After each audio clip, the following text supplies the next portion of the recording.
So let's start with a really big question, one that gets to the heart of India's final years of struggle. How on earth did a world war, a conflict happening thousands of miles away, lead to both the incredible joy of freedom and the absolute tragedy of division? It sounds like a paradox, right? Well, we're going to break it down. All right, let's get right into it. We're diving deep into what is truly the final dramatic chapter of India's national movement.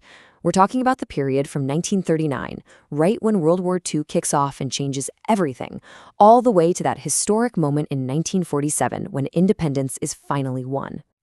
So here's how we're going to tackle this. We've got 5 key stops on our journey today. We'll start with India and World War II, then look at a totally different path with the INA. After that, we'll trace the road to partition, look at independence and its heavy price, and then wrap up with a quick-fire round to get you ready for your exams. Okay, first things first, we have to understand how World War II just completely changed the game. It put Britain and the Indian freedom movement on a collision course. Suddenly, everything was different. It was a time of huge pressure, for sure, but also a massive opportunity. I mean, just try to put yourself in their shoes for a second. In 1939, Britain just declares that India is at war. No discussion, no consultation with a single Indian leader. Can you imagine? This one move, made without any consent, created this massive political firestorm. It was a huge insult, and it made the Indian nationalists dig their heels in even harder. And this right here shows you just how far apart they were. It was a total clash of visions. On one side, you have the British saying, okay, we'll give you dominion status after the war is over. Think of it like being a self-governing part of the club, kind of like Canada, but still under the crown. But the Indian National Congress? Nope. They said, we want a national government right now and a guarantee of complete freedom. The gap between those two positions was just massive. So what was Britain's excuse for saying no to the Congress? Well, they played a very clever card. They said, we can't just hand over power. We have to protect the interests of all the different communities in India. You see what they're doing? By claiming to be the protectors of minorities, they not only delayed independence, but also, and this is crucial, they helped widen the cracks that were already forming in Indian society. Well, with all these talks going nowhere, you can imagine the frustration was building. And that frustration led some people to look for another way. And that brings us to a totally different path, a path forged by one of the most charismatic and controversial figures of the entire movement, Subhash Chandra Bose. For him, the time for talking was over. He believed the only way to get freedom was to fight for it. Bose's logic was pretty straightforward, if radical. He looked at World War II and thought, the enemy of my enemy is my friend. He was convinced that you couldn't just ask for freedom. You had to seize it. And this powerful idea led him to create the Indian National Army, the INA. Its mission was simple and clear, to march into India and liberate it from the British, by force. So where did this army come from? I mean, this is the really fascinating part. It wasn't just created out of thin air. When Japan was sweeping through Southeast Asia, they captured tens of thousands of Indian soldiers who were fighting for the British Army. Bose saw his chance. He went to these POW camps and gave these soldiers a new choice: keeping prisoners or pick up your guns again and fight, this time for your own country's freedom. And you have to ask yourself, why would they do it? Why would these soldiers, who'd sworn an oath to the British crown, decide to fight against their former commanders? It was a huge, huge risk. But the answer is the sheer power of patriotism. Bose's call for freedom was electrifying. It gave them a tangible goal, a vision of an independent India that was worth fighting for, and yes, even dying for. Now, spoiler alert, the INA's military campaign, well, it didn't succeed. They were ultimately defeated, but, and this is a big but, their story didn't end there. After the war, when the British put INA soldiers on trial, it caused a massive uproar back in India. The story of their bravery, their sacrifice, it became legendary. It inspired a whole new wave of patriotism and showed the British that the game was truly up.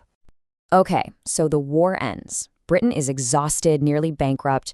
The focus snaps right back to the negotiating table. But the world had changed, and so had India.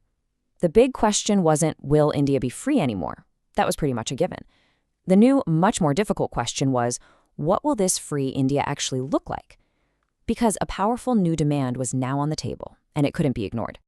And just look at how fast everything started happening. This timeline shows it perfectly. From 1944 to 47, it's just one thing after another, like dominoes falling. The war ends, a new government takes over in Britain that wants out of India fast. They send one last mission, the cabinet mission, to try and find a compromise to keep the country together, but it fails. And with each of these steps, the idea of partition went from being a possibility to an almost certainty.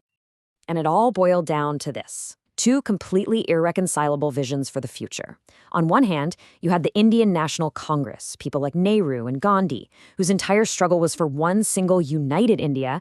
But on the other hand, you had the Muslim League, led by Muhammad Ali Jinnah, who was now absolutely insistent on their demand for a separate nation, Pakistan, for Muslims. There was just no room for compromise. And so we arrive at the final heartbreaking climax of this long, long story. This is the moment when the dream of freedom finally comes true, but it comes at a price that was just staggering, an almost unimaginable cost in human life and suffering. At midnight on August 15th, 1947, there was so much joy, so much celebration. India was finally free. But that incredible moment of triumph was happening at the exact same time as an immense tragedy was unfolding. Because freedom didn't come to one united country. It came to two new nations, India and Pakistan. And the act of splitting them apart unleashed absolute chaos. Just let this number sink in for a second. 1.5 crore. That's 15 million people. 15 million Hindus, Muslims, and Sikhs forced to pack up their lives, leave the homes their families had known for generations, and flee across a border that didn't exist a few days before. It remains one of the largest, most violent migrations in all of human history. Nothing had prepared anyone for this. So the key thing to remember here is that partition wasn't just about drawing lines on a map. It wasn't just a political agreement. It was a human catastrophe of epic proportions. It ripped families apart, it destroyed communities, and it left behind these deep, deep scars of anger, trauma, and mistrust that, honestly, you can still feel on the subcontinent today. Okay, let's switch gears. We've covered a lot of heavy ground.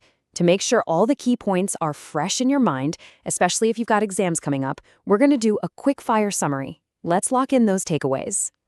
All right, 4 things you absolutely need to remember. First, World War II cranked up the pressure. It was no longer about dominion status. It was about complete independence. Second, the freedom struggle had 2 main strategies going at once: the Congress negotiating and Bose's INA fighting. Third, the Muslim League's demand for Pakistan became the one issue that couldn't be resolved, and that led directly to partition. And finally, number 4, you can't separate independence from partition. They happen together and their stories are forever intertwined. Okay, now it's your turn. A quick quiz. Can you explain the difference between what the British were offering and what the Congress was demanding? Can you walk me through how the INA came into being? What was the number 1 reason for partition? And finally, can you describe the human cost? Go ahead and pause for a moment. See if you can nail all 4. So, we'll leave you with one last thing to think about. It's a question that doesn't really have an easy answer.